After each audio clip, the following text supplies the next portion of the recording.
SNAP, the Supplemental Nutrition Assistance Program, is meant to be a safety net, but as benefits shift and food prices rise, families and food banks are feeling the pressure. Our Action News reporter Anissa Williams brings us to Toppenish Community Chest, where they are seeing the impact firsthand.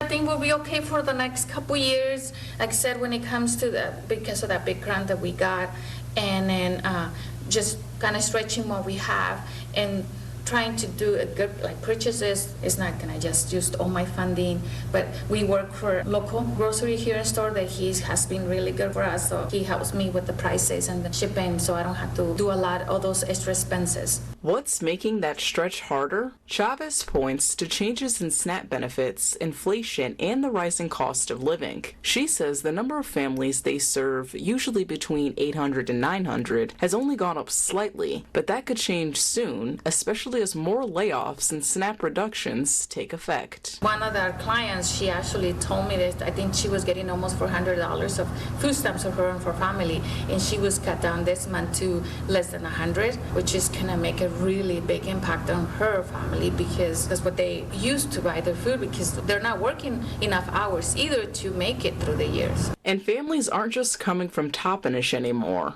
Chavez says many are now showing up from towns like Granger, Sunnyside, Wapato, Grandview, and even Yakima. I think what the families are trying to do is actually hitting the food banks when we're open, and so they're trying to accumulate as much food as they can so they can actually feed their families. And also the prices are so expensive that even the little bit that they get is not lasting for the whole month.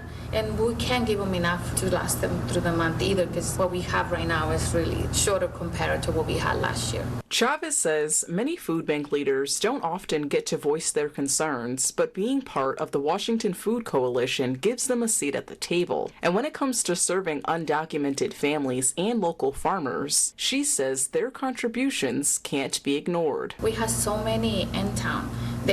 You can tell right away the difference in our stores when they're scared and they don't go out. You can see it in our schools. And to me, it's unfair because they do contribute to our economy. They're not here taking from anybody, and they're here in our food bank. When they get extra vegetables, they share with the rest of us. Reporting for Action News, I'm Anissa Williams.